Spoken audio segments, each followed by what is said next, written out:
अगर आपको 3.1 exercise matrix का सॉल्व करना है तो मेरे साथ इस वीडियो में बने रहना पड़ेगा, क्योंकि हम बताएंगे आपको इस एक्सरसाइज 3.1 के सारे कॉन्सेप्ट समझाएंगे और एक्सरसाइज 3.1 आप बहुत ही आसान तरीके से कर सकते हैं।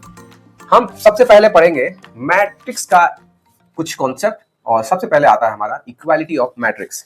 इक्वालिटी ऑफ मैट्रिक्स क्या होता है? इक्वालिटी ऑफ मैट्रिक्स क्या होता है? सबसे पहले डेफिनेशन सुनाते हैं हम, तो सुनिए। Two matrices A is equal Aij and B is equal Bij are said to be equal if first they are of the same order, second one condition is each elements of is equal to the corresponding elements of B, that is Aij is equal Bij for all I and J। Sir कुछ भी नहीं समझ में आया, आपने क्या कहा? हम जानते हैं आपके दुखों को, क्योंकि हम भी एक छात्र ही रहे हैं, हम भी एक स्टूडेंट्स ही रहे हैं। आइए समझते हैं कि वो क्या बोल दिया। इस डेफिनेशन के तहत आपने देखा होगा कि डेफिनेशन जो है, डेफिनेशन में एक बात कही गई कि दो मैट्रिक्स हैं ए जो कि आई ए आई जे से दिखाया जा रहा है, एक बी मैट्रिक्स है जो कि बी आई जे से दिखाया जा रहा है। इनके बारे में कहा जा रहा है कि ये तभी इक्वल मैट्रिक्स कहे जाएंगे, ये दोनों आपस में इक्वल तभी होंगे जब ये दो नियमों को फॉलो करेंगे, ये दो रूल्स को, ये दो रूल्स इनके अंदर लगेगा। फर्स्ट रूल क्या लगेगा? फर्स्ट रूल इनमें होना चाहिए कि इनके first condition they are same order, इनका ऑर्डर सेम होना चाहिए। अगर कोई मैट्रिक्स है तो अगर ये m by n है तो इनका जो भी ऑर्डर है इन b वाले मैट्रिक्स में भी m by n होना चाहिए। सर ये m by n वाला भी कॉन्सेप्ट हमें नहीं समझ में आया, सुन लो मेरे बच्चे। कंडीशन कहने का मतलब ये है, एनसीईआरटी का एग्जांपल ले लेते हैं। एग्जैक्टली देखिए, ये कितने बाई कितने का मैट्रिक्स है, तो इसमें कितने रो है और कितने कॉलम है। अभी तक हमने बताया है आपको कि रो और कॉलम मैट्रिक्स क्या होते हैं, और इस वीडियो में हम लोग सारा कॉन्सेप्ट क्लियर कर लेंगे कि रो क्या होता है, कॉलम क्या होता है, आईजे क्या होता है, वगैरह वगैरह। तो देखिए, ये हॉरिजॉन्टल लाइन को हम लोग रो कहते हैं, ये हॉरिजॉन्टल लाइन को रो बोलते हैं। इसमें कितने रो हैं? 1 और यहाँ 2, यानी दो टोटल रो कितने हो गए भाई? 2 हो गए। इसमें कॉलम कितने हैं? ये है हमारा C1, ये है हमारा C2, यानी पहला कॉलम ये है फर्स्ट कॉलम और ये सेकंड कॉलम है। तो इसमें कॉलम कितने हैं स्टूडेंट्स? 2 है। तो इसका ऑर्डर जो है, इसका जो ऑर्डर है ये कितने हो गए? 2 by 2 हो गया ऑर्डर, ठीक है। m और m by n का वैल्यू 2 हो गया। एक ऐसा मैट्रिक्स और होना चाहिए, अगर हम इसको A सपोज कर लेते हैं तो एक ऐसा हूबहू यही मैट्रिक्स अगर होगा तो हम उसको इक्वल मैट्रिक्स के दायरे में रखेंगे। जैसे कि B एक और सपोज कर लेते हैं कि एक B ऐसा मैट्रिक्स है जो कि एकदम उसका जोरैक्स है, फोटो कॉपी है, ये भी 2 by 2 का है, ठीक है। तो इनका ऑर्डर क्या हो गया? दोनों का सेम हो गया। ये ऑर्डर क्या हो गया? दोनों का सेम हो गया, इक्वल हो गया ऑर्डर, ठीक है। पहला कंडीशन फॉलो कर लिया। दूसरा कंडीशन में ये बोल रहा है कि each element of A is to be corresponding elements of B, each elements of A is equal to the corresponding elements of B, यानी कि A के सारे एलिमेंट्स, corresponding एलिमेंट्स जो होना चाहिए वो B के मैट्रिक्स के एलिमेंट्स से corresponding एलिमेंट्स के इक्वल होना चाहिए। corresponding का मतलब क्या होता है? साथ साथ। जैसे ये इसके corresponding कौन हो जाएगा? यहाँ ये हो जाएगा, यानी ये फर्स्ट रो और फर्स्ट कॉलम में है और ये भी फर्स्ट रो और फर्स्ट कॉलम में है, तो इसका corresponding ये हो जाएगा। और ये दोनों इक्वल होते हैं, ये दोनों सेम नंबर होते हैं, तो इनको कहा जाता है कि ये corresponding एलिमेंट्स आपस में इक्वल है। इसका देखेंगे कि इसका corresponding एलिमेंट्स और यहाँ, यानी ये फर्स्ट रो में है लेकिन कॉलम इसका सेकंड हो जाता है, ये फर्स्ट रो में है इसका कॉलम सेकंड हो जाता है, तो क्या ये दोनों सेम सेम है? हाँ, तो ये इक्वल मैट्रिक्स के रेंज में आएंगे। वही 0 0 देख लीजिए, यहाँ 1 1 देख लीजिए, corresponding एलिमेंट सेम रहेंगे, तो हम कहते हैं कि ये जो है मैट्रिक्स वो इक्वल मैट्रिक्स है। लेकिन एक इसका नेगेटिव पॉइंट बताते हैं हम आपको कि कब इक्वल नहीं होगा, ठीक है, कब इक्वल नहीं होगा। देखिएगा, जैसे देखिए, अगर कोई मैट्रिक्स है A 2 3 0 1 और B मैट्रिक्स है 3 2 0 1, तो यहां आपको देखने को क्या मिल रहा है कि इसके करस्पॉन्डिंग एलिमेंट्स आपस में इक्वल नहीं है, यानी फर्स्ट रो फर्स्ट कॉलम में और second first row first column में इसका एलिमेंट दोनों मैच नहीं कर रहा है, मैच नहीं कर रहा है। यहाँ ये दोनों मैच नहीं कर रहे हैं, तो ये आपस में इक्वल मैट्रिक्स नहीं है, आपस में इक्वल मैट्रिक्स नहीं है। ये दोनों क्या हो जाएंगे? Is equal, not equal. यानी जो A मैट्रिक्स है और अगर हम इसको A सपोज करते हैं और इसको B सपोज कर रहे हैं तो A is equal not B, ठीक है। तो इस तरह से इक्वल मैट्रिक्स का कॉन्सेप्ट हो, चाहे वो 3/3 में ही क्यों ना हो, 4/4 में, कितना भी ऑर्डर का मैट्रिक्स हो, ये दोनों इक्वल मैट्रिक्स नहीं होगा। ठीक है, देखिए हमने एक इक्वल मैट्रिक्स लिखा हुआ है आपको, और इसमें इक्वल मैट्रिक्स में ये दिखा रहे हैं हम कि ये दोनों इक्वल मैट्रिक्स है, लिखा हुआ है कि ए एक मैट्रिक्स है ये, और ये बी एक मैट्रिक्स है, और ये आपस में दोनों इक्वल है, पहले से ये बोल रहा है बुक में, एनसीईआरटी में ये लिख रहा है पहले से। तो बोल रहा है कि इसमें एक्स का वैल्यू पता करें, find the value of X Y Z A B and C, सबका वैल्यू बताना है। चलिए इस क्वेश्चंस के माध्यम से हम सीखते हैं कि कैसे इक्वल मैट्रिक्स में वैल्यू कैसे फाइंड किया जाता है। तो सबसे पहले हमें करस्पॉन्डिंग एलिमेंट्स देखने पड़ते हैं कि इसके करस्पॉन्डिंग कौन है, ये है, यानी फर्स्ट कॉलम में ये भी, देखिए फर्स्ट रो में फर्स्ट कॉलम में है, ये भी फर्स्ट कॉलम में है, तो हमारा एक्स का वैल्यू निकल करके आता है 1 पॉइंट माइनस में 5। ठीक है, वहीं वाई का वैल्यू फाइंड करना हो तो क्या हो जाएगा, इसके करस्पॉन्डिंग में कौन हो जाएगा, 0। तो वाई का वैल्यू जो हो जाता है हम लोगों का वाई इज इक्वल 0 हो जाता है। वहीं जेड का वैल्यू फाइंड करना हो तो क्या हो जाएगा, जेड इज इक्वल 2। वहीं ए का वैल्यू फाइंड करना हो तो क्या हो जाएगा, ए के करस्पॉन्डिंग एलिमेंट्स कौन हो जाएंगे, √6। वहीं बी का वैल्यू फाइंड करना हो तो बी का वैल्यू हमें करस्पॉन्डिंग एलिमेंट्स में क्या मिल जाएगा, 3। और सी का वैल्यू फाइंड करना हो तो हमें मिल जाएगा 2।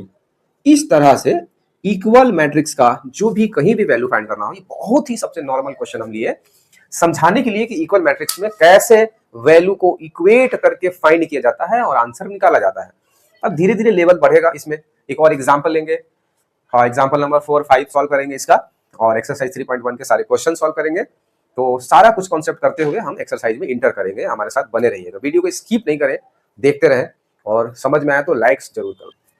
तो अब देख लीजिए एग्जाम्पल नंबर 4 है। एग्जाम्पल नंबर 4 में बोल रहा है कि ए मैट्रिक्स के इक्वल है ये मैट्रिक्स, ठीक है, और फाइंड करना है, find the value of A B C and X Y and Z. A B C X Y and Z, यानी एबीसी का भी वैल्यू फाइंड करना है, एक्स वाई जेड, और ये पहले से बोल रहा है कि ये मैट्रिक्स के इक्वल है ये मैट्रिक्स, इफ मतलब ये दिया हुआ है, अगर इतना के इक्वल हो ये तो कैसे ए बी सी का वैल्यू फाइंड करके बताइए क्या होगा, एक्स वाई जेड का वैल्यू क्या होगा। तो चलिए सॉल्व करते हैं, और करस्पॉन्डिंग जो एलिमेंट्स है, करस्पॉन्डिंग एलिमेंट्स को इक्वेट करते हैं। जैसे ये क्या है, ये फर्स्ट कॉलम का मैट्रिक्स है, first row first column 1 by 1 का है, यहाँ भी ये फर्स्ट रो फर्स्ट कॉलम का, यानी पहले जिस पोजीशन में ये है इधर का ये पोजीशन ढूंढ करके दोनों को आपस में इक्वल कर लेना। तो फर्स्ट वन इज इक्वल हो जाएगा x + 3 इज इक्वल 0। तो यहाँ से हमारा x का वैल्यू निकल करके आता है -3। देखिए कितना आसानी से x का वैल्यू फाइंड हो गया। वहीं इसको देखें तो ये जो है ये किसके इक्वल हो जाएगा, 6 के। तो हमें देखने को मिलेगा z + 4 इज इक्वल 6। तो हमको यहाँ से हमें z इज इक्वल 2 देखने को मिलेगा। z का वैल्यू क्या मिलेगा, 2 देखने को मिलेगा, यानी कि 2 हमें फाइंड करके मिलेगा वैल्यू। चलिए ठीक है, अब देखिए ये जो है ये इस कॉरस्पॉन्डिंग एलिमेंट से इक्वल कौन हो जाएगा, 3y - 2 हो जाएगा। तो 2y - 7, 3y - 2, y को y की तरफ रिप्लेस कर देंगे, ट्रांसफर कर देंगे, और नंबर को नंबर की तरफ ट्रांसफर कर देंगे। तो इधर में हमें क्या मिलेगा देखने को, -5, और इधर में मिलेगा y, यानी कि y का वैल्यू हमें क्या मिल गया, -5। धीरे धीरे इस तरह से सारा वैल्यू फाइंड आउट हो जाता है। देखिए नंबर के इक्वल रखने से कोई फायदा नहीं, जैसे -6 है, यहाँ -6 है, इसको छोड़ देंगे, यहाँ देखेंगे ये किसके इक्वल हो जाएगा, -3 के, यानी कि a - 1 जो है वो किसके इक्वल हो जाएगा, -3 के, और a का वैल्यू हमें देखने को मिलेगा, -2। ठीक है, अब देखिए, अब सब तो हो गया। देखिए यहाँ सभी नहीं हुआ है, जैसे हम लोग को x y और z हो गया, a हो गया, अब हम लोग b और c फाइंड कर लेंगे। ठीक है, तो देखेंगे ये वाला इसके इक्वल हो जाएगा, तो 2c + 2 0 को इक्वल हो जाएगा, 2c इज इक्वल -2 हो जाएगा, c is equal -2/2, cancel out करेंगे तो c का वैल्यू हमें -1 देखने को मिलेगा। ठीक है, अभी देखिए यहाँ, और हमें b का फाइंड करना है, तो b -3 किसके इक्वल हो जाएगा, 2b + 4 के। तो b - 3 इज इक्वल हो जाएगा 2b + 4 के, 4k नहीं लिख रहे हो, 4 है, ठीक है, ऐसा नहीं कि 4k लिख दे आप। तो ये क्या हो जाएगा, b को इधर ट्रांसफर कर देंगे, तो 2b - b, और -3 इधर ही छोड़ देते हैं, 4 को इधर ट्रांसफर करके ले आते हैं, तो हमें -7 इज इक्वल b देखने को मिलेगा, यानी b का वैल्यू हमें -7 आ जाएगा। तो हमें देखिए, तो फाइनली हमारा पूरा आंसर निकल के आ गया, ए का वैल्यू, बी का वैल्यू, सी का वैल्यू। हम चाहें तो लिख सकते हैं अंत में नीचे साइड, आपको यहाँ दिखेगा नहीं इसलिए यहाँ लिख देते हैं, hence hence A is equal, B is equal, C is equal, X, Y और जेड सब का वैल्यू से चुन करके ढूंढ करके लिख सकते हैं। जैसे 2 - 7, 2 - 7। अब देखिए, और सी का वैल्यू -1, एक्स का वैल्यू -3, वाई का वैल्यू -5 और जेड का वैल्यू 2। इस तरह से हमारा आंसर निकल के आता है। ठीक है, अगर आप एग्जाम्पल बुक होगा आपके पास एनसीईआरटी, तो आप देख सकते हैं कि ए का वैल्यू -2, ए का वैल्यू -2 है, -2 कहाँ है, हाँ -2 है, सॉरी लिखने में मिस्टेक है, ठीक है ना, यहाँ लिखने में मिस्टेक है। ए का वैल्यू -2, बी का वैल्यू -7, सी का वैल्यू -1, एक्स का वैल्यू -3, वाई का वैल्यू -5 एंड जेड का वैल्यू 2। इस तरह से हमारा पूरा आंसर निकल के आता है। एग्जाम्पल नंबर 5 भी करेंगे हम लोग। आपको लग रहा होगा एग्जाम्पल क्यों करा रहे हैं सर, अरे भाई एग्जाम्पल बोर्ड एग्जाम में पूछे जाते हैं, तो ऐसा ना सोचे कि एग्जाम्पल्स क्यों कर रहे हैं। उसको एग्जाम बोर्ड एग्जाम में आ गया और नहीं सॉल्व करके आओगे तो बोलेंगे लो एग्जाम्पल समझ के छोड़ दिए थे और बोर्ड एग्जाम में पछताना पड़ रहा है, इसलिए एग्जाम्पल करना जरूरी है। वही कहीं ना कहीं कॉन्सेप्ट भी क्लियर हो जाता है, बहुत सारी चीजें जो एग्जाम्पल्स में, कुछ एग्जाम्पल क्यों लेगा एनसीईआरटी, कोई भी एक नेशनल बोर्ड का कैरिकुलम के अकॉर्डिंग जब कोई एग्जाम्पल ले रहा है अपने बुक में, तो एग्जाम्पल बताना, जैसे हम भी किसी चीज को, किसी बच्चों को समझाना रहता है कोई चीज, तो हम कोई एग्जाम्पल लेंगे, तो ऐसा वैसा तो एग्जाम्पल ले नहीं लेंगे, कुछ ऐसा एग्जाम्पल लेंगे ताकि बच्चों को समझ में आ जाए पूरा कॉन्सेप्ट। तो कोई एग्जाम्पल जो रहते हैं एनसीईआरटी में, वो एक स्पेशल कैटेगरी के रहते हैं, इसलिए एग्जाम्पल्स को समझना जरूरी है। हमसे समझे, खुद से समझे, किसी और से समझे, लेकिन एग्जाम्पल जरूर समझे, उसके बाद एक्सरसाइज में इंटर करें। तो चलिए नेक्स्ट एग्जाम्पल नंबर 5 देख लेते हैं। एग्जाम्पल नंबर 5 में find the value of A B C and D from the following question. यानी कि दो मैट्रिक्स दिए हुए हैं, ये मैट्रिक्स इस मैट्रिक्स के इक्वल है और इसमें ए बी सी और डी का वैल्यू हमें फाइंड करके बताना है। तो सेम प्रोसेस वैसे ही होगा, इक्वालिटी ऑफ मैट्रिक्स का कॉन्सेप्ट लगाएंगे और इसके इक्वल हमें इसको लिखना पड़ेगा, इसके इक्वल हमें इसको लिखना पड़ेगा और इस तरह से इक्वेट करके हम बैलेंस करके सॉल्व कर देंगे।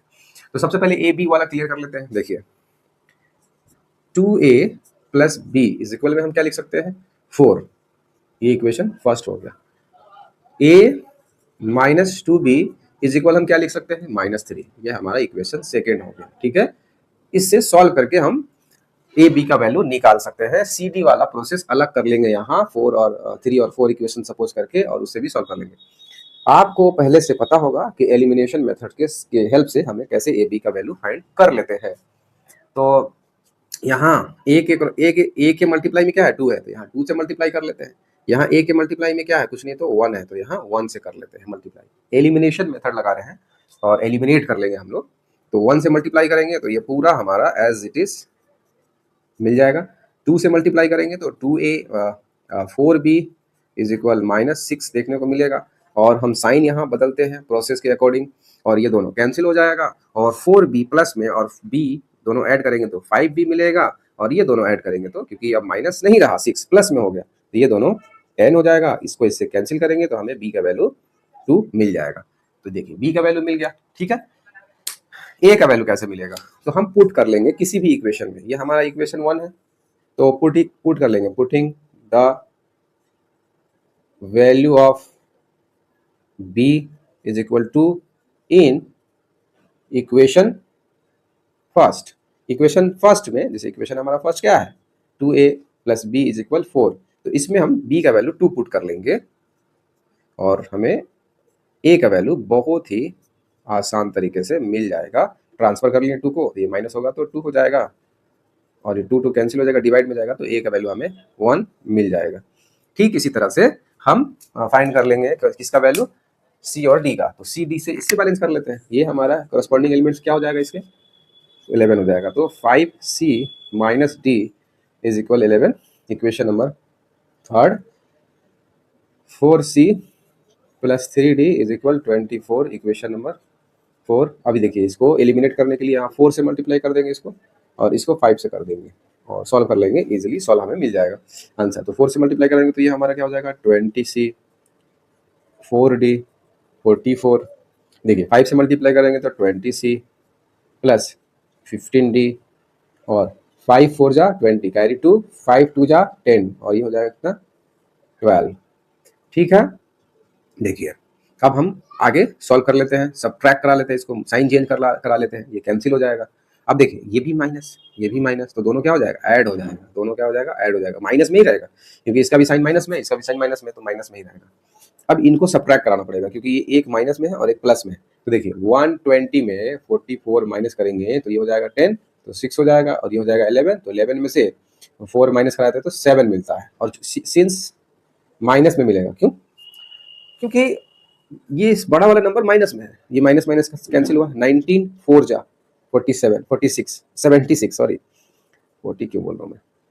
तो 19 का टेबल 4 टाइम्स पढ़ेंगे तो आपको 76 मिलता है।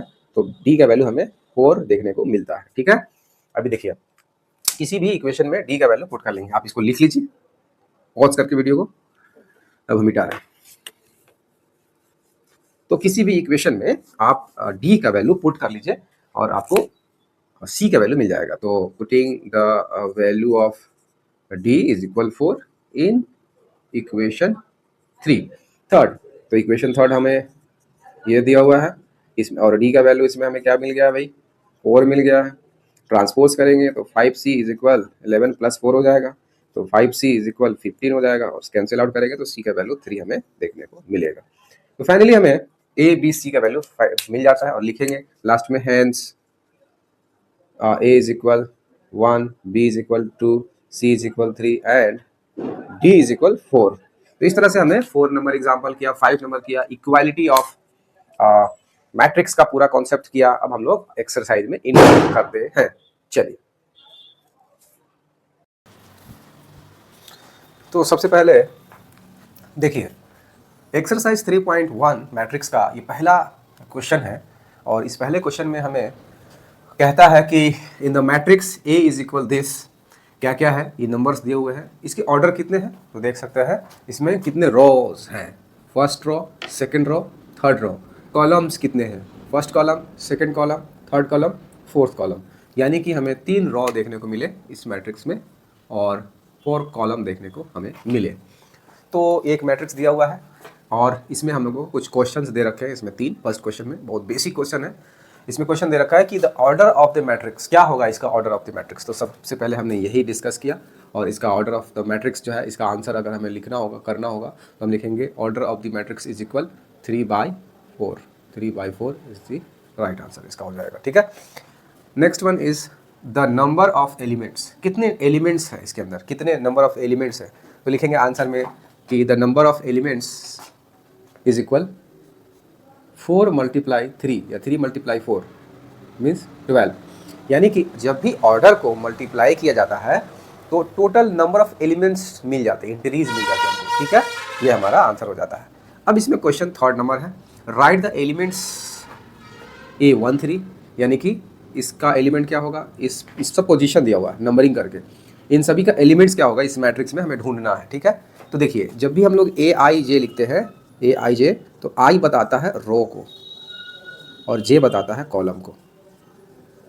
I बताता है किसको, रो को, और J बताता है कॉलम को, यानी फर्स्ट वाला जो रो है। यानी अगर हम लोग आंसर करेंगे, इसका बेसिक क्वेश्चन है एकदम बिल्कुल, तो हमें A13 अगर आंसर लिखना है तो हम लोग को देखना पड़ेगा कि फर्स्ट रो और थर्ड कॉलम में कौन सा एलिमेंट है, फर्स्ट रो और थर्ड कॉलम 1 2 3, यानी फर्स्ट रो और थर्ड कॉलम का एलिमेंट जो है, देखिए फर्स्ट रो और कॉलम 1, देखिए यहाँ ये C1, ये C2, ये C3, ये C4, और इधर में बात करें हम लोग तो ये हो जाएगा R1, ये हो जाएगा R2 और ये हो जाएगा R3। तो फर्स्ट रो और कॉलम कौन सा, थर्ड कॉलम 1 2 3 इस तरफ से, तो फर्स्ट रो थर्ड कॉलम में हमें 19 मिल जाता है। ठीक है, ये हो गया इसका आंसर। अगर हमें आंसर करना होगा A21 का करना होगा, तो इसमें क्या है, सेकेंड रो है, सेकेंड रो का मतलब फर्स्ट रो, सेकेंड रो और फर्स्ट कॉलम। तो देखिए ये फर्स्ट रो, ये सेकेंड रो, तो सेकेंड रो और कॉलम कौन सा, फर्स्ट, तो यानी ये हमें आंसर मिल जाएगा। ठीक है, ऐसे लाइन भी ड्रॉ करेंगे तो बड़ा किचपिच हो जाएगा, लेकिन ऐसे करेंगे फर्स्ट रो, सेकेंड रो और फर्स्ट कॉलम, तो जो इंटरसेक्ट करेगा वो आंसर हो जाता है। ऐसे फर्स्ट रो, सेकेंड रो और फर्स्ट कॉलम में जहाँ इंटरसेक्ट करेगा वो आंसर हो जाता है, लेकिन उतना करने की ज़रूरत नहीं है, नॉर्मल आपका आंसर हो जाता है। तो सेकेंड रो और फर्स्ट कॉलम का, सेकेंड रो और फर्स्ट कॉलम का हमें आंसर निकल करके ये आता है, यानी कि 35। और यही बात करें हम लोग इसकी, तो सेकेंड रॉ और 4 कॉलम, सेकेंड रॉ में ये है और कॉलम 4 यहाँ है, 1 2 3 4 कॉलम और सेकेंड रॉ ये, तो हमें 12 इसका आंसर देखने को मिलेगा। ऐसे ही लिख देंगे, अगर लिखना है तो ऐसे लिख सकते हैं, A24 इज इक्वल 12 और A23 देखिए second raw, first raw, second raw और थर्ड कॉलम मतलब ये देखिए थर्ड कॉलम, सॉरी ये सेकेंड रॉ, ये देखिए फर्स्ट रॉ, सेकेंड रॉ और third column, first second third, तो ये हमें मिल जाएगा। ठीक है, तो हमें 5/2 आंसर इसका हो जाता है। ठीक है, इस तरह से। अगर आपको कन्फ्यूजन हो रहा है तो एक इसका और तरीका बताता हूँ, थोड़ा सा भी अगर कन्फ्यूजन है थोड़ा सा भी, तो इसके लिए बताता हूँ। देखिए ये first raw first column, first raw second column, first raw third column, यानी 11 12 13 14, ये देखिए second raw first column, second raw second column, यानी 21 22 23 24, ये पोजीशन नंबर होता है। थर्ड कॉलम रॉ पहले लिखेंगे तो third raw first column, third raw second column, यानी 31 32 33 34, ऐसा आप समझ सकते हैं। ये भी एक तरीका है, इतना आप कॉपी में या फिर तो ऐसा कर नहीं पाएंगे, लेकिन आसान भी है, बहुत ढूंढना मुश्किल नहीं है। ये हमने पोजीशन नंबरिंग डाल दिया। अब जिसका पूछ रहा है 13 का पूछ रहा है, तो देखो 13 कहाँ हो गया, 21 का पूछ रहा है मतलब 21 का, तो 21 कहाँ भाई, यहाँ है। 33 यानी 33 का पूछ रहा है, तो ये कहाँ भाई 33 यहाँ है, 33 में यहाँ है, सॉरी 33 आपका यहाँ है, ये भी हमने नेमिंग नहीं किया था, ये 33 में यहाँ है। 33 का हम लोग आंसर भी नहीं कर पाए थे, तो 33 का आंसर -5 हो जाएगा। 24 का आंसर कहाँ है, 12 है, और 23 का आंसर कहाँ है, 5/2 है। इस तरह से इसका आंसर निकल सकता है। ठीक है, अब हम लोग कर लेते हैं, एक क्वेश्चन दिया हुआ है, if a matrix has 24 elements, अगर किसी मैट्रिक्स के पास 24 एलिमेंट्स है, रुकिए इसको मैं रफ कर देते हैं।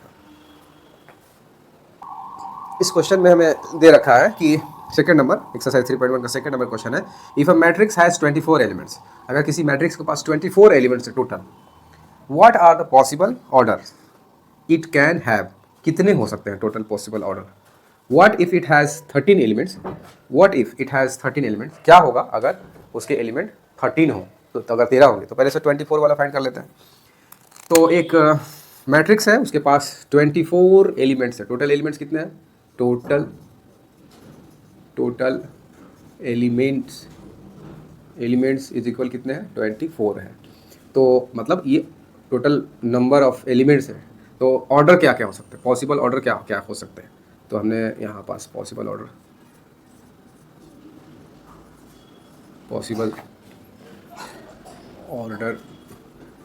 लिख लेते हैं, पॉसिबल ऑर्डर्स, जितने भी पॉसिबल ऑर्डर्स हो सकते हैं उसको हम लोग लिखते हैं। तो 24 को आपको क्या करना है, फैक्टराइज करना है, फैक्टर के फॉर्म में लिखना है। तो जितने भी फैक्टर बन सकते हैं उसको लिखेंगे। जैसे 24 को हम लोग क्या लिख सकते हैं, देखिए 24 को हम लोग किस किस फैक्टर में लिख सकते हैं, 1 × 24, ये इसका एक ऑर्डर बन गया, यानी कि एक रॉ रहेगा, कॉलम्स 24 रहेंगे, ऐसा रॉ मैट्रिक्स बनेगा। एक क्या हो सकता है, 24 रॉज रहेंगे, 1 2 3 ऐसे, तो और एक कॉलम रहेगा, यानी कॉलम मैट्रिक्स बना सकते हैं। दूसरा हो गया फर्स्ट, ये आपका पॉसिबल एक हो गया, ये सेकेंड 1 हो गया। तो देखिए थर्ड में क्या बना सकता है, आप बना सकते हैं 2 × 12, और फोर्थ में क्या बना सकते हैं, 12 × 2। इसी को ऑर्डर को चेंज करते रहेंगे, तो ये रॉ और कॉलम चेंज हो जाएगा, तो एक अलग टाइप का मैट्रिक्स बनेगा। फिफ्थ वन देख सकते हैं, 3 × 4 हो सकता है। सिक्स्थ वन हो सकता है 4 × 3। अब देखिए सेवेंथ जो हो सकता है, वो सेवेंथ में हम लोग लिख सकते हैं, देखिए 5 तो हो नहीं सकता है, तो 6 को लेना पड़ेगा, तो 6 × 2, और 8 जो है 8th वाला वो हो सकता है 2 × 6। तो इतने पॉसिबल ऑर्डर हमारे बन जाते हैं, मतलब इतने एक 24 एलिमेंट्स को लेकर के इतने टाइप के मैट्रिक्स बना सकते हैं, 8 टाइप्स के मैट्रिक्स हम लोग बना सकते हैं। वहीं बोल रहा है कि अगर उस एक मैट्रिक्स है, उसके पास 13 एलिमेंट्स है, यानी टोटल एलिमेंट्स क्या है, टोटल नंबर ऑफ एलिमेंट जो है वो अगर 13 है, तो उसके पॉसिबल ऑर्डर क्या हो सकता है, पॉसिबल ऑर्डर्स क्या हो सकते हैं। तो पॉसिबल ऑर्डर क्या हो सकते हैं भाई, 13 को हम लोग कितने टाइप से फैक्टराइज करके लिख सकते हैं, खंड में लिख सकते हैं। तो 1 × 13 लिख सकते हैं, 13 × 1 लिख सकते हैं। देखिए होता क्या है कि ये 13 जो है वो प्राइम नंबर है, प्राइम नंबर जो एक या खुद से डिविजिबल होता है, 1 और इटसेल्फ से होता है। तो ऐसे नंबर को आप केवल 2 टाइप से ही लिख सकते हैं, 1 को लिख करके मल्टीप्लाई करके उसको फिर इंटरचेंज करके, मतलब जो भी नंबर रहेगा 1 multiply by prime number multiply by 1, इसके अलावा और कोई पॉसिबल ऑर्डर बनता है नहीं। इसका थर्ड नंबर क्वेश्चन एकदम सिमिलर है, एकदम सिमिलर। तो हम चाहेंगे कि आप ट्राई करें, कोशिश करें, सॉल्व हो जाएगा, उसका नंबर केवल बदला गया है। तो हम फोर्थ वन की बात करेंगे सीधे, और हम लोग फोर्थ नंबर क्वेश्चन सॉल्व करेंगे। देखिए ये जो क्वेश्चन है बहुत ही जानदार, बढ़िया क्वेश्चन है, शानदार क्वेश्चन है। बोल रहा है कि कंस्ट्रक्ट अ 3/4 मैट्रिक्स, यानी 3/4 ऑर्डर का एक मैट्रिक्स कंस्ट्रक्ट करिए, बनाइए, जो कि जिस तरह से एक मैट्रिक्स का एक सिंबल दे दिया हुआ है, एक रूप दे दिया हुआ है कि इसका फॉर्म है कि A = AIJ रहेगा, उस एलिमेंट्स आर गिवन बाई, और उसके एलिमेंट्स जो तैयार होंगे, जो अंदर के जो एलिमेंट्स तैयार होंगे AIJ जो भी होगा, फर्स्ट कॉलम, सेकंड कॉलम जो भी तैयार होगा, तो उसका एक जो स्ट्रक्चर का जो रूप है, फॉर्म है, वो दे दिया हुआ है। AIJ जो होगा वो कैसा होगा, I + J का whole square by 2, whole square of I + J by 2, ये होगा। एक हम 3/4 का एलिमेंट्स इससे पूरे तैयार करेंगे मैट्रिक्स, और इससे एलिमेंट तैयार करेंगे, और जो भी 3/4 के एलिमेंट्स 12 बनेंगे उनको हम रख लेंगे, ठीक है। उसी तरह से सेकंड में दूसरा मैट्रिक्स बनाना है 3/4 का, और उसके एलिमेंट्स इसके तहत, इस इक्वेशन के तहत तैयार करने हैं, और तीसरे वाले का इसके तहत हमको तैयार करना है। तो 3 क्वेश्चन इसमें दिया हुआ है, पहले फर्स्ट वन कर लेते हैं, फिर सेकंड वाला अलग से करेंगे, थर्ड वाला अलग से करेंगे, ठीक है। तो चलिए देखते हैं कैसे तैयार होगा हमारा 3/4 का एलिमेंट्स। तो सपोज करना पड़ेगा पहले हमें 3/4 का जो मैट्रिक्स है वो तैयार करना पड़ेगा हमें। तो देखिए, लेट 3/4 मैट्रिक्स बी दिस। देखिए एक 3/4 का मैट्रिक्स जो है हम इस तरह से सपोज करेंगे, जिसमें 3 मतलब 3 रो होते हैं, और 4 का मतलब 4 कॉलम्स होते हैं। तो देखिए ये फर्स्ट वाला एलिमेंट देखिए इस तरह से 3 कॉलम होंगे और 4 रो होंगे, 1 2 3 4, ये 4 कॉलम हो गए, और रो कितने बनेंगे, 3 बनेंगे। ये देखिए, ये आपको एकदम ढंग से शुरू से लिखने का तरीका हम बता रहे हैं। देखिए ये जो मैट्रिक्स होगा, इससे फर्स्ट रो और फर्स्ट कॉलम का होगा, ये फर्स्ट रो सेकंड कॉलम का होगा, ये फर्स्ट रो थर्ड कॉलम का होगा, ये फर्स्ट रो फोर्थ कॉलम का होगा, यानी 11 12 13 14 करना है। ये second row first column, second row second column, ये सेकंड सब में रो रहेगा, लेकिन कॉलम चेंज होगा। ये कॉलम क्या हो जाएगा आपका, ये कॉलम फोर्थ वन हो जाएगा, ठीक है। अभी देखिए ये हो जाएगा third row first column, third row second column, third row third column, third row fourth column. इस तरह से पूरा अरेंजमेंट हो गया इस मैट्रिक्स का। अभी हम लोगों को इसका पूरा वैल्यू निकाल करके इसमें पुट कर देना है। किससे फाइंड करेंगे, A11 इससे फाइंड करेंगे, A11, ठीक है। A12 किससे फाइंड करेंगे, इसी से फाइंड करेंगे। उन सारे वैल्यू, सारे एलिमेंट्स इससे फाइंड कर लेंगे, और हम पुट कर देंगे लास्ट में जो जो आया रहेगा। तो सबसे पहले हम लोग A11 फाइंड कर लेते हैं। हमारे पास, क्योंकि हमारे पास AIJ दे रखा है, उसको लिख लेते हैं पहले, I + J का होल स्क्वायर बाई 2। तो जैसे ही हम लोग A11 पुट करेंगे, तो यहाँ भी 1, यहाँ भी 1 का होल स्क्वायर और बाई 2 करना पड़ेगा। तो आप देखेंगे A11 हमें क्या मिलता है, 1 + 1 का होल स्क्वायर 2, 1 + 1 2 हो जाएगा, 2 का होल स्क्वायर 4 हो जाएगा। तो 4/2 यानी आंसर हमें क्या मिलेगा, यहाँ इम्प्लाइज दे देते हैं और यहाँ 2 लिख देते हैं, यानी हमें A11 जो मिला, वो हमें 2 मिल गया, ठीक है। A11 जो मिला हमें 2 मिल गया। देख लेते हैं कहाँ तक दिख रहा है इस बोर्ड में आपको। चलिए यहाँ तक तो दिख रहा है आपको, यानी यहाँ तक हम सॉल्व करके आपको दिखा देंगे सभी को।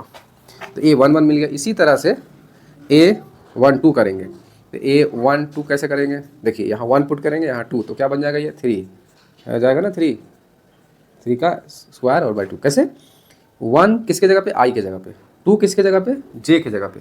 तो 1 + 2 3 हो जाएगा, 3 का स्क्वायर बाई 2, यानी कि फाइनली हम लिख सकते हैं इसको A12 = 9/2। एक हमें ये भी मिल गया। अब देखिए एक और देखिए, 1 3 कर लेते हैं। तो A13 1 और 3, 1 देखो ऐड ही करना है, इनको क्या करना है, I और J को ऐड करना है। ये जो भी आएंगे ऐड हो जाएगा, उसका स्क्वायर हो जाएगा। तो 1 रखेंगे, 3 रखेंगे तो 4 हो जाएगा, 4 का स्क्वायर क्या हो जाएगा, 16, और 16/2 क्या होता है, 8 होता है।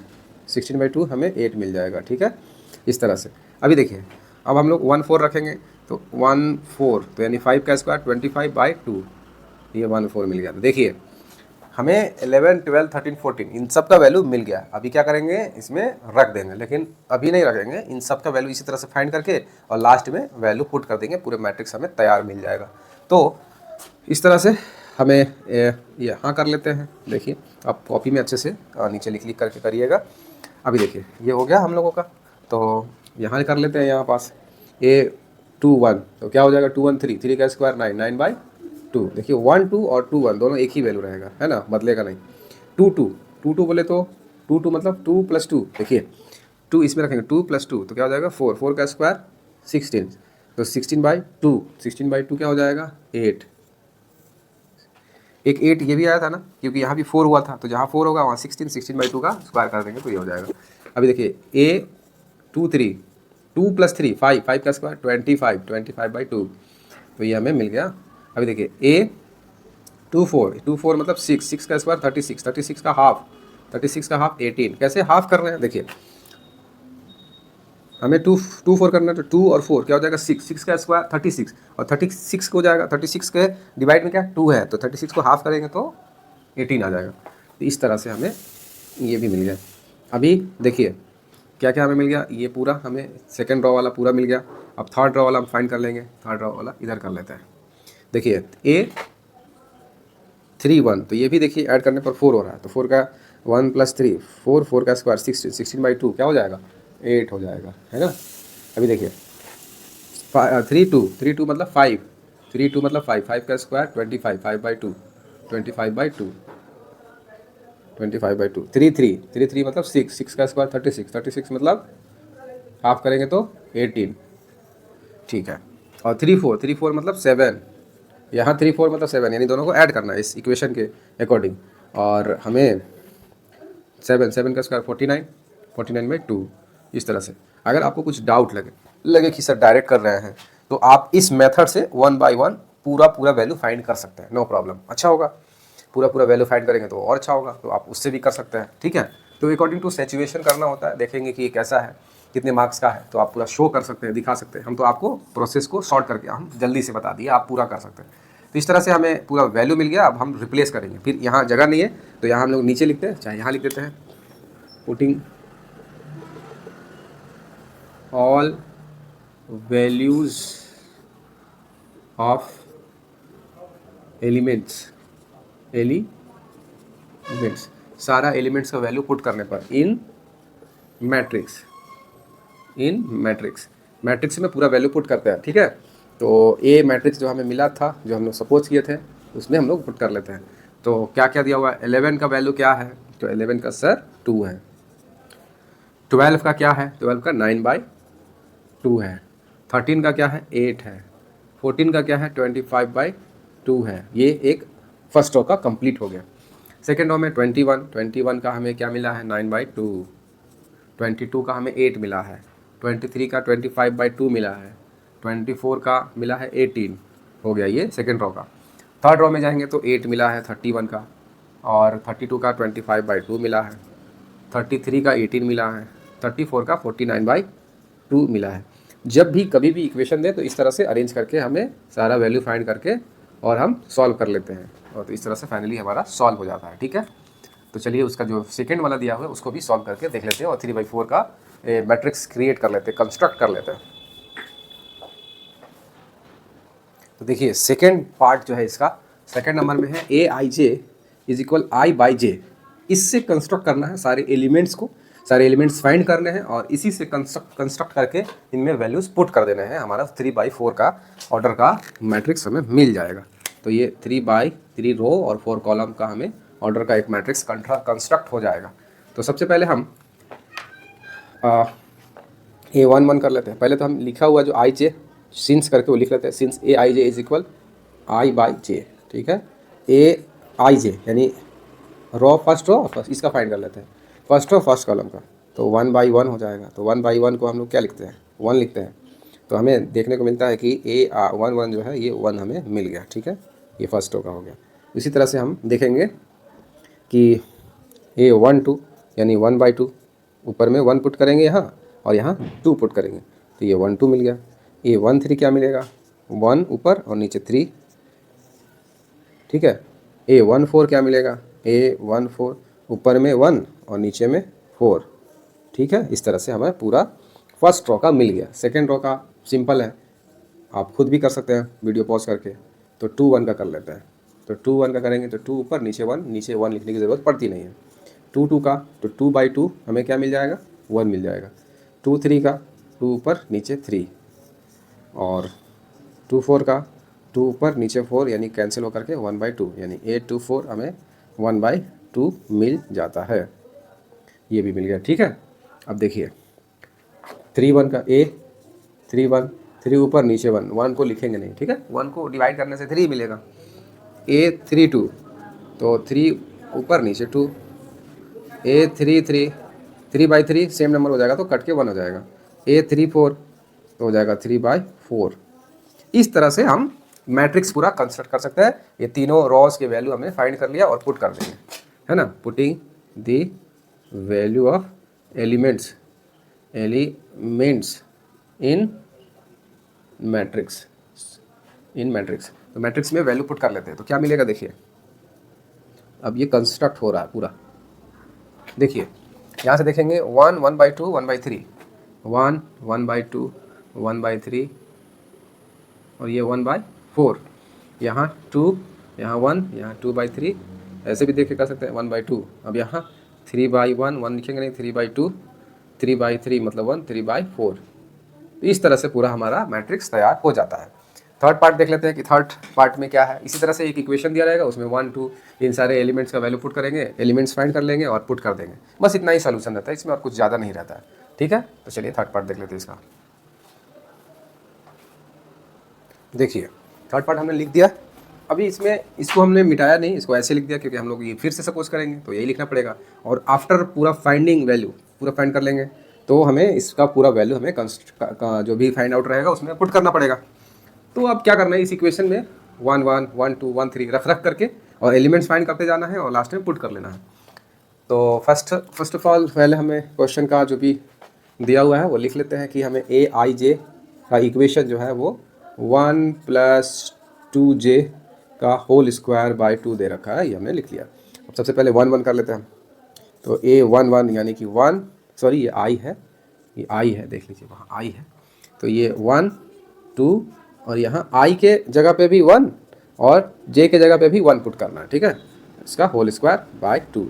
अभी देखिए 1 2 मल्टीप्लाई बाई 1 2 ही हो जाएगा और इसका होल स्क्वायर तो क्या हो जाएगा 1 + 2 3 3/2 का होल स्क्वायर, सॉरी 3 का स्क्वायर, तो 3 का स्क्वायर डायरेक्ट लिख लेते हैं 9। देखिए 1 + 2 3 हो जाएगा, 3 का स्क्वायर 9 तो 9/2। तो A11 हमें क्या मिला 9/2, एक फाइंड हुआ अभी, ठीक है। तो जब बड़ा इक्वेशन आएगा तो आपको थोड़ा सा रखना पड़ेगा, रख के सॉल्व करना पड़ेगा।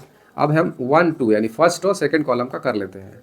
तो 1 + 2J मतलब 2 होल स्क्वायर बाई 2। अब यहाँ थोड़ा सा कैलकुलेट कर लेंगे ब्रैकेट के अंदर। देखिए 2 × 2 4 4 + 1 5 5 का स्क्वायर है तो 25 25/2, ठीक है। इतना तो आप कर लेंगे और 12th में ये सब सारी चीज़ें कर लिया जाता है, ये मुश्किल नहीं होता है और इतना स्टेप काटना पड़ता है ना। पूरा आप स्टेप बाय स्टेप इतना छोटा छोटा टर्म्स को लिखने की ज़रूरत नहीं पड़ती है। 1 3 करेंगे तो देखिए 1 2 × 3 इनका होल स्क्वायर बाई 2। तो ये 1 3 हमें क्या मिल जाएगा, ये 2 × 3 6 6 + 1 7 7 का स्क्वायर 49 49/2। तो ये 1 3 हमें मिल गया। अब 1 4 फाइंड करेंगे तो 1 4 फाइंड कर लेते हैं। देखिए 1 4 A1 4 1, अब देखिए 4 यहाँ क्या पुट करेंगे हम 4 पुट करेंगे तो 4 यहाँ 4 पुट कर लेंगे तो 4 × 2 क्या हो जाएगा 8 8 + 1 9, ठीक है ना। तो यहाँ 9 देखिए पूरा ये कम्प्लीटली क्या हो जाएगा 4, देखिए 2 × 4। चलिए लिख ही लेते हैं कहीं थोड़ा सा भी कन्फ्यूज़न ना हो जाए आपको। तो ये हो जाएगा 9 9 का स्क्वायर 81/2। तो इस तरह से हमने एक पूरा A11 A12 A13 इस तरह से रख करके पूरा वैल्यू फाइंड किया। इस तरह से आप क्या करेंगे 2 1 2 2 2 3 2 4 इस तरह से पुट करेंगे और लास्ट में इसमें रख देंगे, ठीक है। तो चलिए और आगे देख लेते हैं, कर लेते हैं। तो इनका वैल्यू जो है आप क्या करेंगे सब फाइंड करके अंत में रखेंगे। हमारे पास यहाँ बोर्ड पे जगह नहीं है तो इसलिए हम अभी ही फर्स्ट रॉ में रख लेते हैं, फिर हम उसका 2 1 2 2 2 3 2 4 कर लेंगे। तो इसका क्या है 9/2 है, 11 का 12 का क्या है 25/2 है, 13 का क्या है 49/2 है और 13 का 14 का क्या है 81/2 है। ये हमारा मिल गया। अब हम इसको मिटा लेते हैं, ठीक है। देखिए ये तो हमारा इक्वेशन है, काम आएगा। और फिर इसके बाद मेरे बच्चों सेकेंड रो वाला पूरा एलिमेंट फाइंड कर लेते हैं और पुट करते जाएंगे। तो 2 1 फाइंड करेंगे हम लोग। क्या करेंगे? A 2 1, तो यहाँ रखेंगे 2, यहाँ रखेंगे j के जगह पे 1, इनका स्क्वायर हो जाएगा बाई 2 हो जाएगा। तो ये देखिए 2 1 मल्टीप्लाई 2 प्लस 4, 2 प्लस 2 4, 4 का स्क्वायर और 16, 16 बाई 2 कटेगा तो क्या हो जाएगा? 8। क्या हो जाएगा? 8। ये देखिए 2 1 आ गया। इस तरह से अब देखिए एक और यहाँ सोल्यूशन हो जाएगा A 2 2, तो I की जगह पे भी 2 और J की जगह पे भी 2, इनका होल स्क्वायर बाई 2। अभी देखिए 2 मल्टीप्लाई बाई 2 4, 4 प्लस 2 6, 6 का स्क्वायर 36, 36 को 2 से डिवाइड करने पर क्या मिल जाएगा हमें? 36 को जब 2 से डिवाइड करेंगे तो हमें 18 मिल जाएगा। क्या मिल जाएगा? 18 मिल जाएगा। अभी देखिए 2 3 का करना है, तो A 2 3, अगर आपको सॉल्व लगे कि सॉल्व हो रहा है, आगे हो जाएगा, तो वीडियो को आगे बढ़ा करके नेक्स्ट क्वेश्चन आप देख सकते हैं। आपको समझ में आ रहा है तो या पॉज करके पूरा सॉल्व कर लीजिए और आगे बढ़ा करके वीडियो को देखिए, ठीक है? हम पूरा सॉल्व कर देते हैं, अगर किसी को कन्फ्यूजन होता है, नहीं बनता है, तो वो सीख लेगा। तो 2 3 करेंगे तो यहाँ 2 पुट करेंगे और यहाँ 3 पुट करेंगे और इस तरह से होल स्क्वायर करके बाई 2 कर लेंगे। हम सॉल्व कर लेते हैं। तो 2 मल्टीप्लाई बाई 3 6, 6 प्लस 2 8, 8 का स्क्वायर 64, 64 बाई 2, तो ये कैंसिल होगा तो क्या हो जाएगा? 32। तो 8 2 3 हमें 32 मिल जाता है। अब A 2 4 कर लेते हैं। 2 4, तो I की जगह पे 2 और J की जगह पे 4। देखिए ये कितना हो जाएगा? 8, 8 प्लस 2 10, 10 का स्क्वायर 100, 100 बाई 2 50, 50। तो इस तरह से फाइंड कर लेंगे। 24 भी देखिए तो पूरा कर लिए। और क्या क्या आया वैल्यू? देखिए फर्स्ट वाले का आया 8, दूसरे का आया 18, तीसरे कॉलम में मिला हमें 32 और इसका मिला 50। उम्मीद है कि आप इसको वैल्यू पुट करके और एक एक वैल्यू फाइंड करके आप रख लेंगे, है ना? अगर ज़रा सा भी दिक्कत होगा, प्रॉब्लम होगा, तो कमेंट में लिखेंगे, हम उसको भी सॉल्व कर देंगे, ठीक है? तो हम नेक्स्ट क्वेश्चन देख लेते हैं कि नेक्स्ट क्वेश्चन, इसका अगला क्वेश्चन कैसे सॉल्व होगा, ठीक है? चलिए ये क्वेश्चन नंबर 5 है। ये क्वेश्चन नंबर आपका 5 है और इसमें क्वेश्चन नंबर 4 में हम देखेंगे, क्वेश्चन नंबर जो इसके पहले 4 हुआ उसमें 2 बाई 2 का मैट्रिक्स हमें कंस्ट्रक्ट करना था और हमने क्या किया? 3 बाई 4 का किया। तो हमने उसको और डिफ़िकल्ट करके किया और आपको उम्मीद है कि समझ में भी आया होगा। तो 3 बाई 4 का आप समझ सकते हैं, तो 2 बाई 2 का कितना आसान होगा? तो 2 बाई 2 का आप 2 रो और 2 कॉलम करके आप उसको बनाइएगा और बहुत ही आसानी से आप सॉल्व कर पाएंगे। हमने 3 बाई 4 का किया, मुश्किल का किया, जबकि मिस्टेक हो गया लिखने में, आई एम सॉरी। तो आप 5 नंबर क्वेश्चन को देखिए और ये 3 बाई 4 का करना है। इसका मैट्रिक्स पहले से 3 बाई 4 का कंस्ट्रक्ट है। इक्वेशन समझिए कैसे है। तो इक्वेशन जो है IJ half of -3I plus J दे रखा है। अब इसमें क्या करेंगे हम लोग? इसमें वही पुट करेंगे 1 1 1 2 1 3, तो इसमें पुट कर तो लेंगे, सॉल्व कर लेंगे, लेकिन इसमें एक चीज़ आएगा मॉड। इसको क्या बोलते हैं? मॉडुलस है। ये मॉडुलस है। तो ये मॉडुलस का मतलब होता है पॉजिटिव में ये वैल्यू देगा। कभी भी जो वैल्यू देगा इस मॉड के अंदर में जो भी वैल्यू रहेगा, इससे बाहर निकलेगा तो हमेशा ये जो वैल्यू निकलेगा वो कैसा निकलेगा? हमेशा पॉजिटिव निकलेगा। तो यही चीज़ इसमें एक नयापन है और कुछ नहीं है, बाकी सब सॉल्व हो जाता है आराम से। तो देखिएगा इसको कैसे हम इसको सॉल्व करते हैं। तो A 1 1 पुट करेंगे तो हाफ, यहाँ -3, यहाँ I की जगह पे 1, J की जगह पे 1, तो हाफ, ये 3 मल्टीप्लाई -3 मल्टीप्लाई 1 तो -3 होगा। इसको सॉल्व करेंगे तो क्या मिलेगा? -2। अब हम क्या बोले हैं कि इसी हमेशा इससे जो रिजल्ट निकलेगा, इसका रिजल्टेंट जो होगा वो क्या होगा?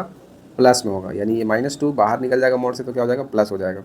तो इस तरह से हम सॉल्व करने पर हमें क्या मिलेगा? ये A 1 1 कर, ये कैंसिल हो गया तो 1 बचा, ये 1 टाइम्स में कैंसिल हो गया। तो इस तरह से A 1 1 1 मिला, ठीक है? अब देखिए इसमें क्या करेंगे हम? इसमें 1 2 पुट करेंगे और जब भी ये तो हमारा आ गया A 1 1 क्या आ गया? A 1 1 हमारा A 1 1 1 आ गया। यहाँ लिख लेते हैं। अब देखिए इसको मिटा करके A 1 2 पुट करते हैं। A 1 2 1 I के जगह पे, J के जगह पे 2, तो ये हो जाएगा -3 और ये हो जाएगा 2, ये हो जाएगा -1। और जब भी मोड से निकलेगा तो ये 1 निकलेगा। तो फाइनली हम क्या लिख सकते हैं 1/2 इसको 1 इंटू मल्टीप्लाई 1/2। तो हमें ये 1/2 कितना मिलता है 1/2 मिलता है। ये हो गया है। अब देखिए A13 फाइंड करेंगे। A13 तो जहाँ I है वहाँ 1 और जहाँ J है वहाँ 2। तो हाफ -3 1/3 करना है ना, सॉरी। तो -3 + 3 ये 0 हो जाएगा। तो 0 मल्टीप्लाई बाई पॉजिटिव 0 और ये तो पूरा हो जाएगा ये क्या 0। तो ये 1/3 0 हो जाएगा। तो यहाँ A13 0 हो गया। ठीक है। अब देखिए A14 कर लेते हैं। A14 कर लेते हैं। IJ हाफ ऑफ -3 × 1 और 4 पुट करना है। तो -3 + 4 तो ये कितना हो जाएगा 1। तो यानी रिजल्ट निकल के आएगा 1। तो 1 को सॉल्व करने पर क्या मिलेगा 1/2। तो हमें A14 क्या मिलता है 1/2। इस तरह से सारा वैल्यू फाइंड करके और इसमें जो भी आंसर आएगा प्लस में आएगा, कटेगा तो कटा लेंगे और पुट कर लेंगे। ठीक है। तो बहुत आसान है। इसका सेकंड पार्ट जो है उसको भी हम लिख देते हैं, भी आप देख सकते हैं। It's very easy. देखिए इसका सेकंड पार्ट का जो क्वेश्चन दिया हुआ है वो AIJ 2I - J है। तो इसमें पुट करना है और पुट करने के बाद जो वैल्यू आएगा उसमें रख देना है, मैट्रिक्स फाइंड आउट हो जाएगा। ठीक है। तो क्वेश्चन नंबर 6 कर लेते हैं हम। क्वेश्चन नंबर 6 में क्या है वो देख लेते हैं। देखिए क्वेश्चन नंबर 6 भी इजी है। ये पूरा एक्सरसाइज इजी है, ज़्यादा नहीं है। बस थोड़ा सा आपको 4 नंबर क्वेश्चन में जो है हमने 2/2 की जगह पे 3/4 कर लिया। तो उसको आपको अरेंज कर लेना है, फिर से कर लीजिएगा एक बार। आप सीखना है, मतलब मेन मकसद क्या है सीखना। ये नहीं कि क्वेश्चन नंबर 1 में ऐसा हो गया भाई, आप सीख गए ना कि 3/4 कैसे कंस्ट्रक्ट करेंगे। एग्जाम में तो हूबहू एकदम बिल्कुल डिक्टू क्वेश्चन नहीं आ जाएगा। तो सीख लिए और उसको अप्लाई करना है। ठीक है। तो ये 6 नंबर क्वेश्चन में ये दिया है find the value of x,y,z from this following equation. इसमें x,y,z का वैल्यू फाइंड करना है। क्वेश्चन नंबर 6 का 1 है। तो ये इसके बैलेंस हो जाएगा, ये इसके बैलेंस हो जाएगा, 5 के तो है ही। तो हमें x का वैल्यू क्या मिलता है, x का वैल्यू 1 मिलता है। ठीक है। और y का वैल्यू हमें क्या मिलता है, देखिए इसके करस्पॉन्डिंग y 4 हो जाता है, z की जगह पे 3 हो जाएगा। तो इस तरह से x,y,z हमें फाइंड आउट हो जाता है। तो it's a very easy question. Next थोड़ा सा ठीक है, थोड़ा सा इक्वेशन लिखा हुआ है, ये तो सिखा रहा था आपका। सेकंड पार्ट थोड़ा ठीक है। सेकंड पार्ट में दे रखा है बच्चों, दे रखा है x + y to 5 + z xy और इज इक्वल में दे रखा है 6, 5 to 8। अभी इसको बैलेंस कर लेंगे और इसमें भी x,y,z का वैल्यू पूछ रहा है। तो इसके बैलेंस कौन हो जाएगा 6। तो x + y के इक्वल में 6 हो जाएगा इक्वेशन फर्स्ट। इसके बैलेंस में क्या हो जाएगा 5।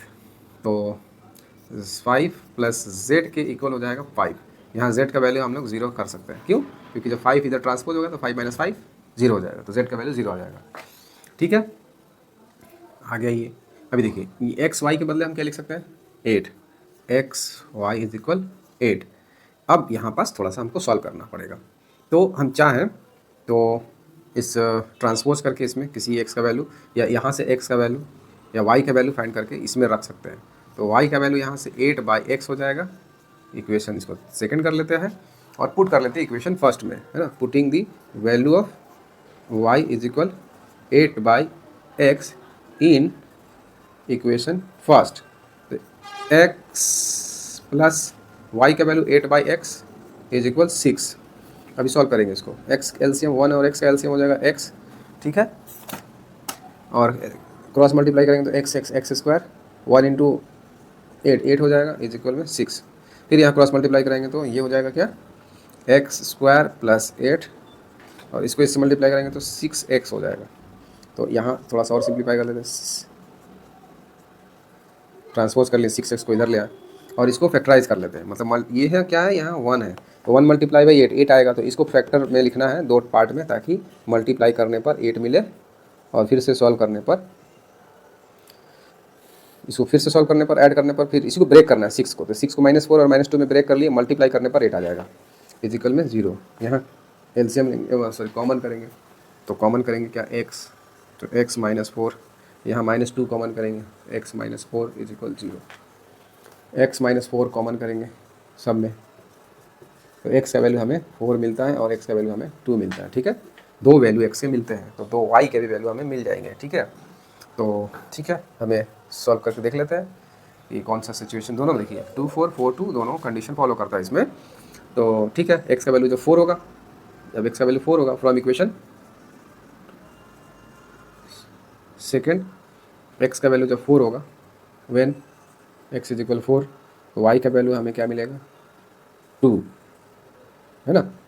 और जब x का वैल्यू 2 होगा व्हेन x इज इक्वल 2, तो जहाँ x के इक्वल 2 तो y इज इक्वल हमें 4 मिल जाएगा, सॉरी y इज इक्वल 4 मिल जाएगा, यहाँ लिखने में मिस्टेक। इस तरह से हमें देखने को मिलता है।